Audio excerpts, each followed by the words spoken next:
Eh bien, salut à tous. Aujourd'hui, comme vous avez pu le voir dans le titre, on va faire de l'hydraulique. On va faire un petit peu de mécanique sur le Kubota. Ça fait longtemps que je voulais faire ça.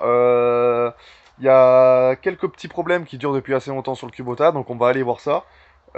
Aujourd'hui, ça va être un petit peu compliqué de filmer. Je vais souvent changer de main parce que, voilà, je vous expliquerai plus tard quand j'en aurai l'occasion. Mais en tout cas, pour aujourd'hui, on va essayer de faire avec, hein, et on va résoudre tout ce qui est problème hydraulique sur le Kubota. Allez, c'est parti. Donc, premier problème, c'est ce vérin. Il fuit depuis très longtemps et il est temps de le changer. Donc, si vous suivez les vidéos régulièrement, vous avez vu que dans la dernière vidéo, j'en parle. On a reçu le nouveau vérin, on a les bons axes, mais le vérin ne passe pas entre ces deux pattes-là du chargeur. Donc, il faut le meuler. Celui-là, par exemple, il est arrondi, mais ici, il est meulé. Les côtés sont plats. Il s'est pas arrondi en fait. Et donc, c'est ce qu'il va falloir faire avec l'autre. Et donc pour pouvoir faire ça, déjà dans un premier temps, il va falloir enlever la nacelle parce qu'on s'en est servi la dernière fois. Et va falloir l'enlever, va falloir dételer la fourche, ce sera un petit peu plus pratique. Donc dans un premier temps, on s'occupera du vérin. Voilà, une fois que ce sera résolu, il y aura plus de fuite à ce niveau-là. On a maintenant un deuxième problème. J'avais déjà essayé de réparer ce distributeur-là, mais visiblement il se remet à sointer, on dirait. Là, on dirait que ça sointe. Il avait déjà sointé et en plus il y a du jeu dans la manette dans ce sens-là, c'est pas normal. Vous voyez que l'autre, si je le bouge, il n'y a pas de jeu, alors que celui-là, il y en a. Donc il va falloir le redémonter et on va observer ça de plus près. Dans un troisième temps, on remettra de l'huile parce que comme vous pouvez le voir, si je fais le niveau à froid, hop là, voilà, donc j'ai essuyé la jauge, donc on va la remettre, hop là, et là,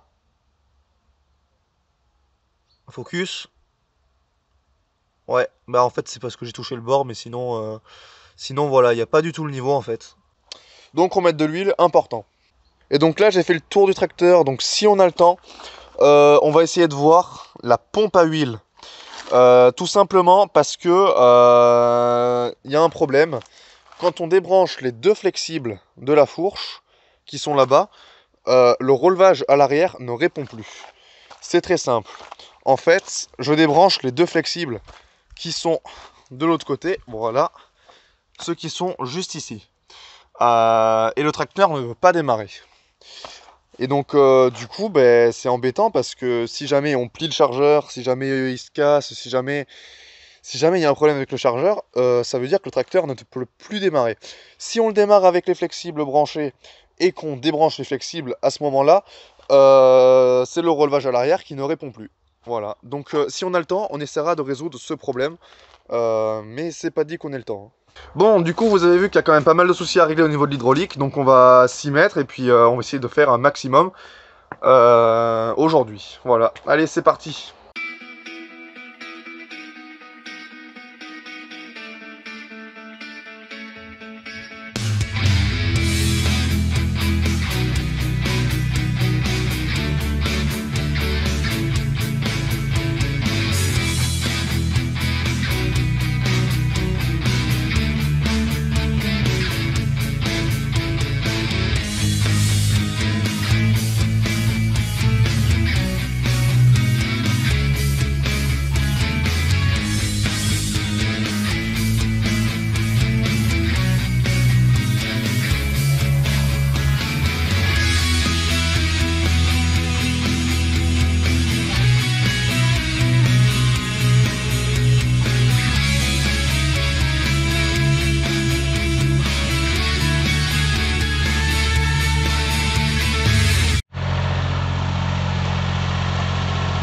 Bon, ça y est, j'ai détolé la fourche, elle est juste derrière moi. J'ai remis les axes après la fourche, du coup, pour pas les perdre.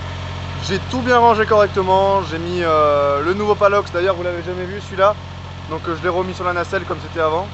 Alors, ce palox, il fait la même taille que la nacelle, c'est exactement la même chose. Il servait pour y stocker des cajots ou des machines à laver, enfin de l'électroménager, des trucs comme ça. Et en fait, c'est pareil que la nacelle, sauf que celui-là il est fermé sur les 4 côtés, voilà. Alors que la nacelle était fermée sur 3 côtés. Donc celui-là on va mettre des branches, du bois, des trucs comme ça peut toujours servir. Faut que je le protège à la lasure aussi. On a la remorque Husqvarna là-bas que j'ai remis au fond. Toujours la remorque de la voiture, donc là la fourche. Il y a le petit palox juste derrière là-bas. Ça commence à faire pas mal d'outils. Le petit palox là-bas, là il y a le godet, là il y a l'endainer, là il y a le rotavator et donc la Husqvarna. Et ça commence à faire pas mal d'outils. Là, si vous entendez le moteur, c'est parce que je fais chauffer en pendant que je parle le tracteur pour pouvoir le redémarrer sans problème après, et puis pour faire chauffer l'huile, etc. Pour tout faire chauffer.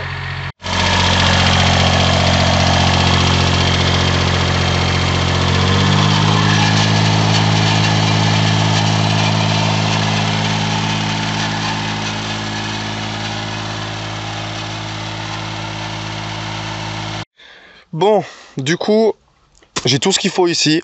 Donc, j'ai le nouveau vérin. Voilà. J'ai une lime pour tout simplement limer cette partie-là qui ne passe pas. J'ai un jeu de clé Allen pour le distributeur après. Un marqueur pour pouvoir bien marquer pour le vérin, pour pas faire de conneries.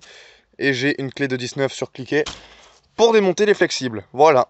Donc maintenant qu'on a tout ce qu'il faut, on va attaquer à démonter l'ancien vérin. On va prendre les mesures, on va limer le vérin qui est juste ici. Et on va monter le nouveau vérin. Et j'ai les axes qui sont plus loin là-bas. Mais j'irai les chercher quand j'en aurai besoin.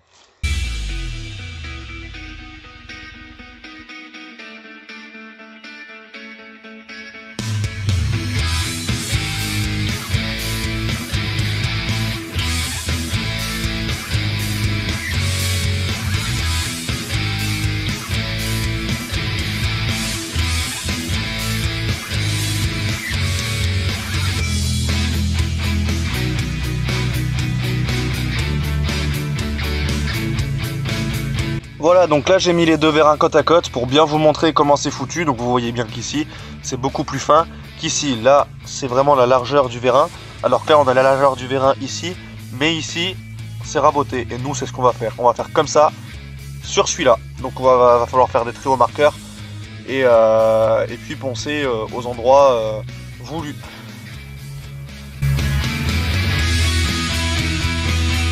Mais attendez, vous allez quand même pas cru que j'allais faire ça à la lime quand même.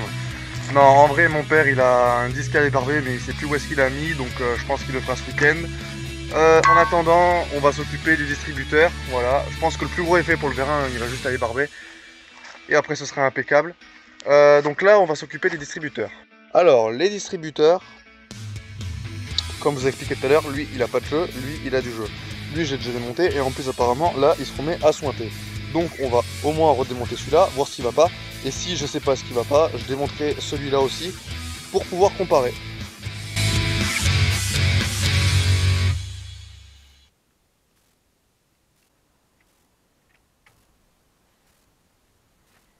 Donc là, nous avons ce mouvement-là qui est tout à fait normal. Nous avons celui-là qui n'est pas normal. Voilà. Et le problème c'est qu'à l'intérieur, je vois pas trop pourquoi en fait. Donc du coup, on va essayer de démonter l'autre pour voir. En plus là, il y a de l'eau qui s'est réinfiltrée dedans. Donc du coup, il va falloir encore une fois changer la graisse.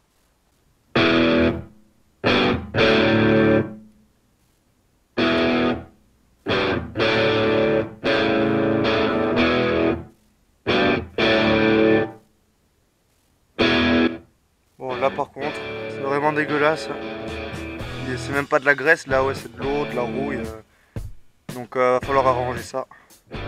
Donc voilà comment se présentent les distributeurs une fois démontés. Alors là j'ai remis les vis, les 4 vis qui tiennent les distributeurs parce que qui tiennent les manettes, parce qu'en fait le distributeur c'est ça, c'est l'ensemble de toutes les pièces. Mais en gros voilà, c'est ça. Donc la tige elle rentre là-dedans, et donc quand on ramène la manette vers soi, ça le pousse, et quand on pousse la manette, ça le tire, et donc ça ouvre ou ça ferme selon le sens. Enfin, ça ouvre dans tous les cas, parce que quand c'est au milieu, c'est fermé. Mais schématiquement, en fait, dans tous les cas, on envoie ou on retire du fluide. Voilà. Et donc là, si on compare les deux, on voit bien sur laquelle on est passé la dernière fois, mais visiblement, ça n'a servi à rien, étant donné qu'il y a encore de l'eau qui s'est infiltrée. Et puis bon, c'est pas trop fait pour dormir sous la flotte, donc la prochaine fois, on le protégera avec un sac plastique Voilà, maintenant on sait que il n'y a pas que le siège à protéger, il y a également le distributeur. Donc voilà, c'est assez intéressant à savoir, mais du coup on va s'occuper de ça, hein. Alors du coup, j'ai trouvé d'où vient le jeu. Donc là, celui-là, il suffit de faire comme ça pour voir que là, ça tient par un petit axe qui traverse. Voilà, ça tient par quelque chose. Et bien du coup, le problème c'est que pour y accéder, en fait, faudrait enlever les joints et tout. Et même en enlevant les joints, en fait, je sais même pas si ce serait accessible. Donc du coup, bah, tant pis s'il y a un peu de jeu. Au moins, je saurai d'où ça vient. Par contre, ce qui est important de faire, c'est de remettre de la graisse comme il faut. Et de protéger par la suite pour qu'il n'y ait plus d'eau qui s'infiltre là-dedans. Alors j'ai avec moi un petit tube de graisse, voilà, donc c'est de la bonne graisse. Voilà. Donc vous voyez le pot, il est pas trop utilisé encore.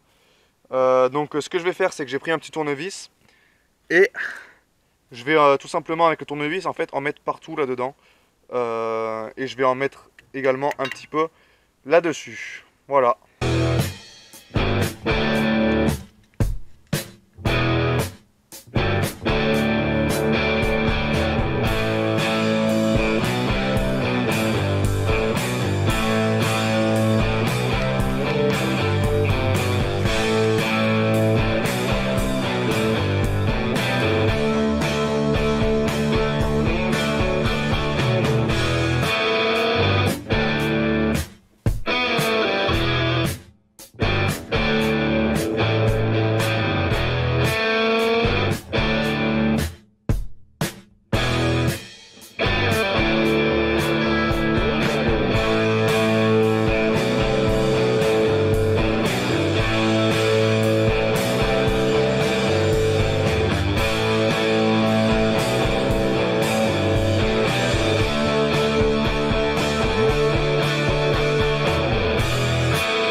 Chose que j'ai oublié de préciser quand on fait les niveaux, c'est tous les outils baissés.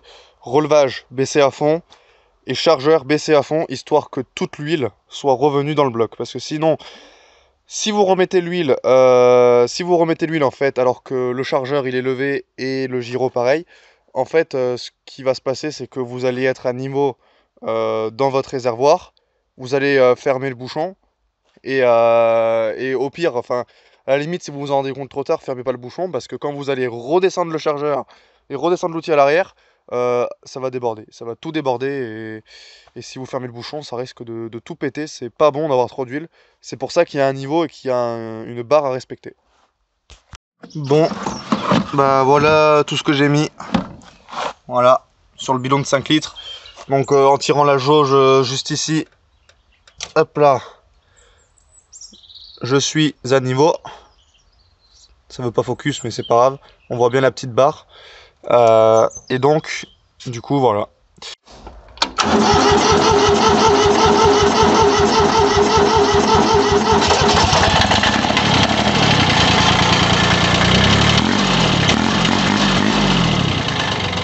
Bon, bah du coup, va falloir attendre. Enfin, vous, ce sera tout de suite, mais moi, je vais attendre ce week-end donc pour remonter le vérin donc qui sera meulé du coup pour qu'il puisse passer ici.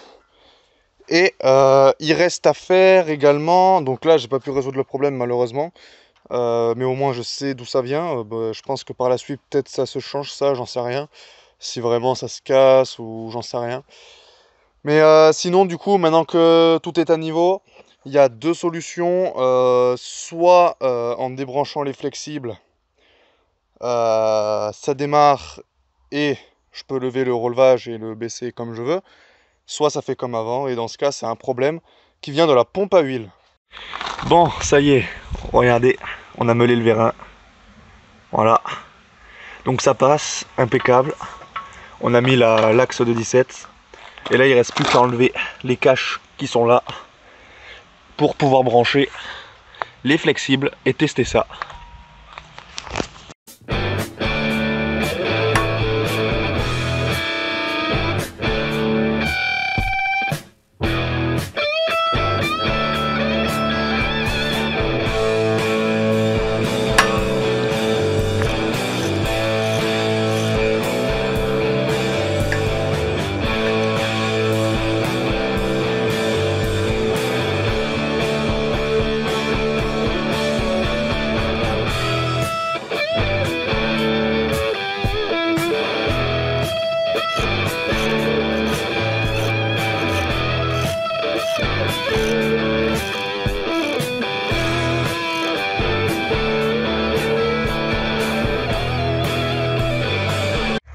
Bon, du coup, on va résumer ce qui a été fait sur le Kubota, sur ces 2 jours de travaux. Premièrement, le vérin, on l'a changé, ça y est, ça passe, ça fonctionne, c'est impeccable.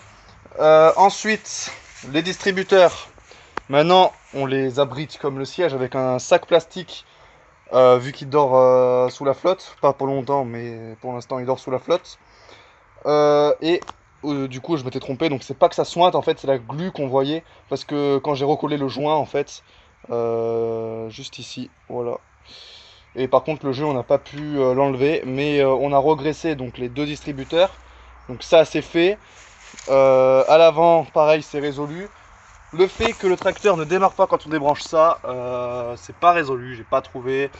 On n'a rien trouvé dans le manuel du tracteur, là, pour le coup, c'est un petit peu embêtant. C'est un petit peu embêtant parce que j'avais démarré le tracteur et en débranchant les flexibles, il s'est éteint, alors qu'avant ça ne le faisait pas, donc je sais pas qu'est-ce qui fait ça, mais un jour on trouvera. Un jour on trouvera et je vous tiendrai au courant au niveau de ça, voilà. Du coup, pour cette fin de vidéo, je vais vous faire part d'un petit transport de bois dans la montée, parce que là ça va cracher vu le chargement qu'il y a derrière. Là ça va bien péter, j'ai pas pris la GoPro, je l'ai oublié comme un con. Mais bon, c'est pas grave, regardez-moi ce chargement. Donc là, pour le coup, on a bien chargé au-dessus des ridelles et il n'y a pas trop de poids au niveau de l'arrière. Parce que, comme je vous avais dit dans la dernière vidéo, le plancher est relativement fragile. Et donc, voilà un petit peu ce que ça donne. Voilà, donc j'en ai mis un petit peu sur la fourche. Voilà. En tout cas, j'espère que cette vidéo vous aura plu. Prochaine vidéo, je sais pas du tout ce que ça sera parce que en ce moment c'est compliqué de tourner les vidéos. Donc en tout cas je vous tiens au courant et puis je vous dis à dans une prochaine vidéo. Allez, ciao!